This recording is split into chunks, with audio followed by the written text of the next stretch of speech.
Feliz y bendecido día, queridos hermanos, tengan todos ustedes, sus familiares y amigos, una buena jornada laboral. Después de que San Pedro en Cesarea de Filipo le dijo a Cristo que Él es el Mesías, el enviado de Dios, Cristo inmediatamente empezó a instruirlo sobre que era necesario que el Hijo del Hombre padeciera mucho a manos de los escribas, de los fariseos, de los ancianos y autoridades de Jerusalén. A partir de este capítulo 8, las referencias al sufrimiento y a la cruz se van a hacer más frecuentes. El texto del Evangelio que hoy vamos a escuchar va precisamente en ese sentido. Los invito a escuchar atentamente el relato del Evangelio según San Marcos, que es la conclusión del capítulo 8 y el primer versículo del verso 9. Del Santo Evangelio según San Marcos. Gloria a ti, Señor.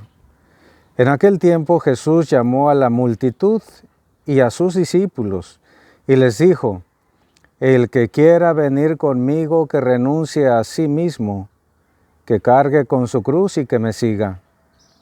Pues el que quiera salvar su vida la perderá, pero el que la pierda por mí y por el Evangelio la salvará. ¿De qué le sirve a uno ganar el mundo entero si pierde su vida? ¿Y qué podrá dar uno a cambio para recobrarla? Si alguien se avergüenza de mí y de mis palabras ante esta gente idólatra y pecadora, también el Hijo del Hombre se avergonzará de él cuando venga con la gloria de su Padre entre los santos ángeles. Y añadió: Yo les aseguro que algunos de los aquí presentes no morirán sin haber visto primero que el reino de Dios ha llegado ya con todo su poder. Palabra del Señor. Gloria a ti, Señor Jesús. Jesús, nuestro Señor, llama a la multitud de los discípulos y en particular ahí los presentes, los apóstoles, para decirles que quien de verdad quiera ir en pos de Él, quien de verdad lo quiera seguir, tiene que renunciar a sí mismo. Primera cosa, tiene que renunciar a sí mismo. ¿Qué significa eso de renunciar a sí mismo?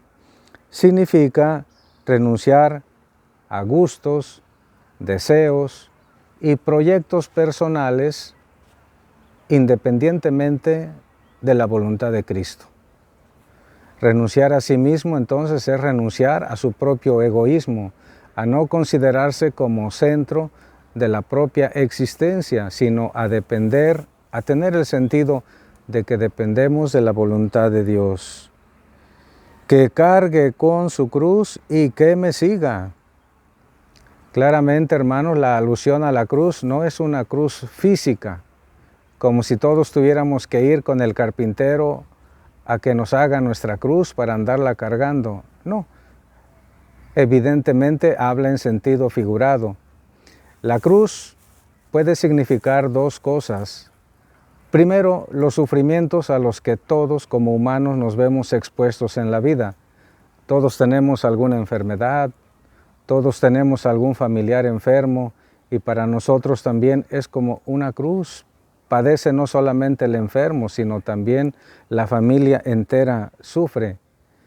Cargar nuestro sufrimiento sin renegar del Señor es una forma de cargar la cruz, pero también significa pensar y desear, buscar solo lo que a Dios le agrada, porque para algunos eso es una cruz. Renunciar a sus propios gustos, a sus comodidades, para buscar, pensar, conseguir, hacer la voluntad de Dios.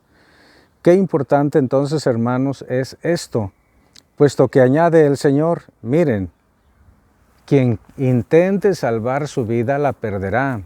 Es decir, el que intente hacer una vida independiente de Dios, una vida autónoma sin referencia al enviado de Dios Padre que es Jesucristo, la va a perder. ¿Qué es eso de perder? Se va a condenar. En cambio, el que pierda su vida, fíjense, parece una contradicción, el que pierda su vida egoísta por mí y por el Evangelio, la salvará, es decir, obtendrá la salvación. Pero también podemos entender otra cosa. Perder la vida por Cristo y por el Evangelio también es una alusión a los mártires, empezando por los apóstoles, que dieron la prueba suprema de su adhesión, de su seguimiento a Cristo, precisamente dando la vida por Él. Y nosotros en esta diócesis de Chilpancingo, Chilapa, tenemos a 2 santos mártires. El martirio es una bendición de Dios que solamente se le concede a aquellos cristianos que han sobresalido por una vida cristiana sumamente piadosa, por haber vivido las virtudes cristianas de una manera heroica. Y tenemos en los altares a San David Uribe y a San Margarito Flores García, 2 sacerdotes exalumnos de nuestro querido seminario diocesano de Chilapa. San David, originario de Buenavista de Cuéllar, y San Margarito Flores, originario de la ciudad de Taxco. Ellos, hermanos, son un testimonio para cada uno de nosotros de que buscaron hacer la voluntad del Señor, buscaron seguir a Cristo hasta las últimas consecuencias. La gloria que ellos reciben se las ha dado el Señor mismo. Han blanqueado sus túnicas con la sangre del Cordero. ¿De qué le sirve a uno ganar el mundo entero si pierde su vida? ¿De qué le serviría a alguien en su egoísmo dedicarse solo a las cosas materiales y lograr tanta riqueza que ganar el mundo entero, si lo que es más importante, la vida, la pierde? Es decir, acaba condenado. Las riquezas materiales aquí se quedan, hermanos. Los que se la pasan acumulando riquezas están condenados a que otros, sin haber hecho gran esfuerzo, se las gasten. Por eso hay que buscar el reino de Dios y su justicia en primer lugar, y lo después vendrá por añadidura.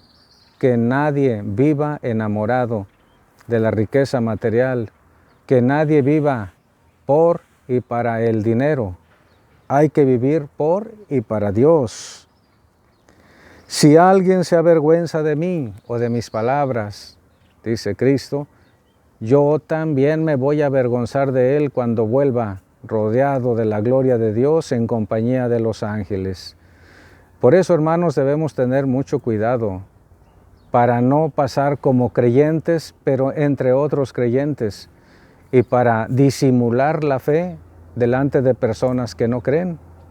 Mucho cuidado, hermanos, que nadie se avergüence de persignarse, de arrodillarse, de ir a misa, de hablar de Dios, incluso ante los incrédulos, como dice Cristo, ante esta gente idólatra y pecadora. Porque hay algunos que con los ateos se hacen ateos. Con los enemigos de la iglesia también critican a la iglesia, y según son creyentes. Hay que tener mucho cuidado, hermanos. Debemos llevar con orgullo, con alegría, el nombre de creyentes, el nombre de cristianos, defender los derechos de Dios, declarar pública y abiertamente con orgullo sano que sí creemos en Cristo, que sí confiamos en su palabra, que sí creemos que Él es el verdadero Salvador del mundo, que habrá de darnos la bienaventuranza tan anhelada por nosotros. Y finalmente dice, yo les aseguro que algunos de los aquí presentes no van a morir sin haber visto primero que el reino de Dios ha llegado. Claro, el reino de Dios se inaugura con la llegada de nuestro Señor Jesucristo. Cristo inaugura los tiempos definitivos, los tiempos mesiánicos.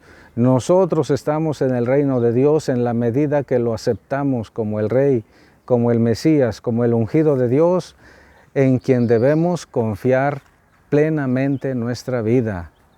Por eso, hermanos, el reino de Dios está ya presente en medio de nosotros cuando aceptamos las leyes. El reino supone un rey, supone unas leyes, supone unos súbditos y unos súbditos que cumplen de manera voluntaria, en este caso absolutamente voluntaria, porque Cristo no nos obliga a seguirlo a la fuerza. De forma absolutamente voluntaria cumplimos sus leyes. Venga a nosotros tu reino, Señor, decimos en esa oración tan bonita, perfecta, la más grande y hermosa de todas, que es el Padre nuestro. Venga a nosotros tu reino, Señor. Con mucho gusto les doy la bendición. La bendición de Dios Todopoderoso, Padre, Hijo y Espíritu Santo descienda sobre todos y les acompañe siempre. Déjenme en los comentarios, hermanos, si gustan, el nombre de las personas por las que deseen que pida en la Santa Misa. Compartan este video con familiares y amigos y si lo desean, suscríbanse al canal. Feliz y bendecido día tengan todos.